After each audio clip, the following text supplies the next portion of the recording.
మిత్రులరా, ఆరోగ్యాభిమానులందరికీ నమస్కారం. ఈరోజు ఒక ప్రత్యేక విషయాన్ని మీ దృష్టికి తీసుకురావాలనుకుంటున్నాం. అంటే చాలా సందర్భాల్లో మనం చాలా పెద్ద విషయాల వైపు హెల్త్ మంచి కోసం చూస్తూ ఉంటాం. అయితే మన ఆహార వ్యవహారాల్లో ఉన్నటువంటి అతి చిన్న అంశం చాలా ప్రమాదకరమైంది అని సైన్స్ ప్రూవ్ చేస్తే ఈ విషయం మన వాళ్ళందరికీ తెలియాల్సిందే, మన కుటుంబాలకు తెలియాల్సిందే, మన బంధువులకి, స్నేహితులకి, వీళ్ళందరికీ తెలియాల్సిందే. మీ దృష్టికి తీసుకొస్తాను. చూడండి, ఎంత ఆశ్చర్యం అనిపించిందంటే, టీ తాగితే క్యాన్సర్ వస్తుంది అంటే, టీ తాగితే క్యాన్సర్ వస్తుందా? ఇదేం మాట? అంటే మన సమాజంలో టీ తాగని వాళ్ళు ఎవరు? చాలామంది టీ తాగుతున్నటువంటి సమాజంలో టీ తాగితే క్యాన్సర్ వస్తుందంటే అది ఎంత ఆశ్చర్యకరంగా, నమ్మశక్యం కాని మాటగా ఉందంటే, కానీ అది నిజమని తేలితే, ఎందుకంటే ఎందరో మాకు ఏ అలవాట్లు ఇవ్వండి, క్యాన్సర్ వచ్చింది, ఎట్లా జరిగిందని బాధపడుతున్న వాళ్ళు ఎందరండి? అనేక మంది వస్తూ ఉన్నారు సలహాల కోసం.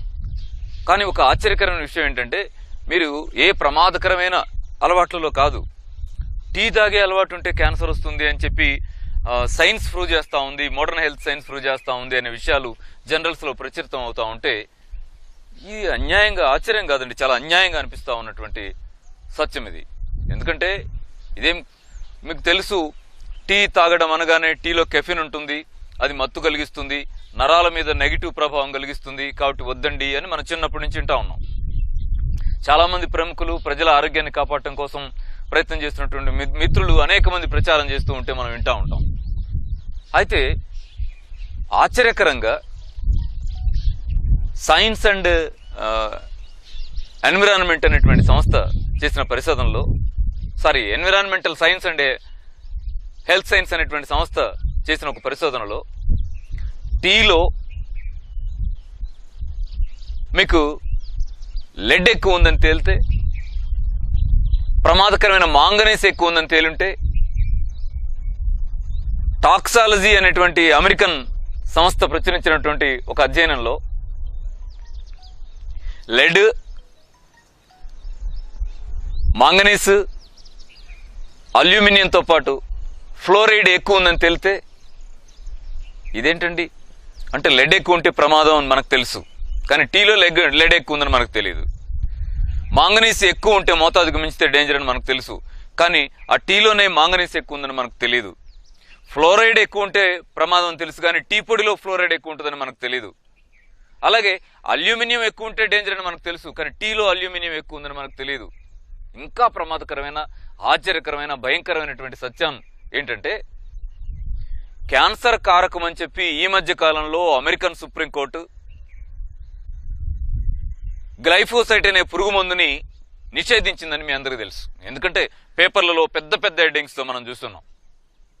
కానీ అది వచ్చిన వెంటనే భారతదేశ సెంట్రల్ గవర్నమెంట్ స్పందించి పంటల్లో గ్లైఫోసైట్ అనేటువంటి ఆ హెర్బిసైడ్ని వాడొద్దు, కలుపు మందుని వాడొద్దు అని నిషేధించింది. దాన్ని మనం రౌండప్ పేరుతో పిలుస్తూ ఉంటారు మన రైతులు.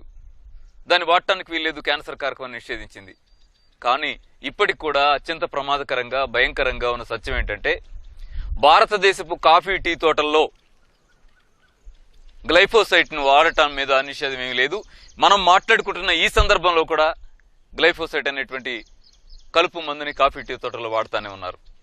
అంటే ఎలా ఉందంటే, గ్లైఫోసైట్ అనే కలుపు మందు వాడిన చోట పెరిగిన మొక్కల పంటల్లో క్యాన్సర్ కారకం ఉంటుంది, కానీ ఈ క్షణానికి చాలా సంవత్సరాలుగా గ్లైఫోసైట్ వాడుతున్న పంటగా ఏముంది? కాఫీ, టీ ఉంది. ఆ కాఫీ, టీ అంటే మన సుప్రీంకోర్టు తీర్పిచ్చింది ఏంటి? ఈయన గ్లైఫోసైట్ ప్రభావం వల్లే క్యాన్సర్ వచ్చింది అని ఒక ప్రముఖ కంపెనీకి వాళ్ళు ఏదో నష్టపరిహారం వేశారు. అంటే ఏ ఇంట్లో టీ తాగట్లా మనం, ఏ ఇంట్లో కాఫీ తాగట్లా మనం? కాఫీ తాగుతూ ఏమనుకుంటున్నామంటే, కెఫిన్ ఎక్కువ ఉందిలే, అయితే ఏమవుద్దులే, రిలీఫ్ వస్తుంది కదా అని అనుకుంటున్నామే. కానీ దాంట్లో గ్లైఫోసైట్ అనేటువంటి క్యాన్సర్ కారకం ఉందని, లెడ్ ఉందని, సీసం ఉందని, మాంగనీస్ ఉందని, అల్యూమినియం ఉందని, ఇవన్నీ కూడా మోతాదుకు మించి ఉన్నాయండి. అది నేను చెప్తున్న ప్రధానమైన అంశం.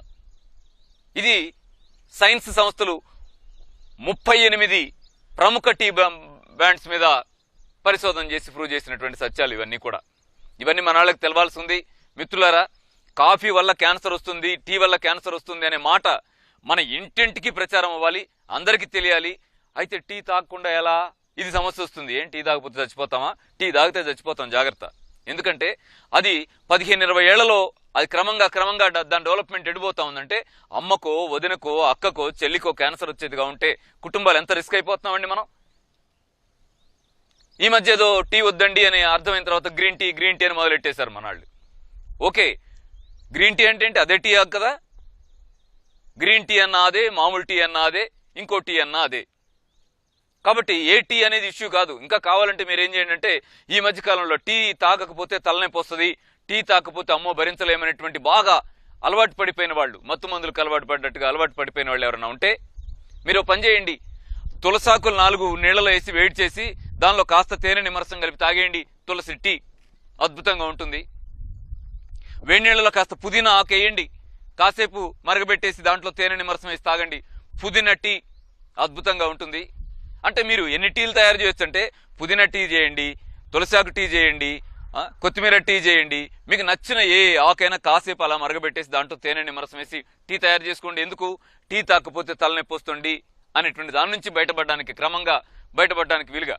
అందుకే మీరు ఈ టీ తాగుతున్నారా, గ్రీన్ టీ తాగుతున్నారా, బ్లాక్ టీ తాగుతున్నారా దానికి సంబంధం లేకుండా ఇంత చిన్న అంశం క్యాన్సర్ తెస్తూ ఉంటే మీరు తాగిన తప్పే. మనాళ్ళు చెప్తారు చిన్నపిల్లలకి టీ వద్దు, కాఫీ వద్దు, నాన్న మీరు తాగొద్దులే అని. అంటే చిన్నపిల్లలు అయితే తాగొద్దు, పెద్దవాళ్ళు అయితే తాగొచ్చా? చిన్నపిల్లలు ఎందుకు తాగొద్దు అన్నారు మీరు? ప్రమాదమనేగా. ఆ ప్రమాదం మీరు అనుకుంటున్నటువంటి కెఫిన్ మోతాదులో లేదు, గ్లైఫోసైట్ మోతాదులో ఉంది. మిత్రులారా, ఈ అంశాన్ని ప్రతి ఇంటికి తీసుకెళ్లాలని, ఆరోగ్య ఉద్యమంలో మన కుటుంబాన్ని మనం కాపాడుకోవడం కోసం మీరంతా సైనికులుగా పనిచేయాలని, ఎవరికి వాళ్ళు ఆ టీలో ఉన్న ప్రమాదాన్ని మన కుటుంబాలకు వివరించాలని మనస్ఫూర్తిగా మీరు అలా చేస్తారని కోరుకుంటా ఉన్నాను.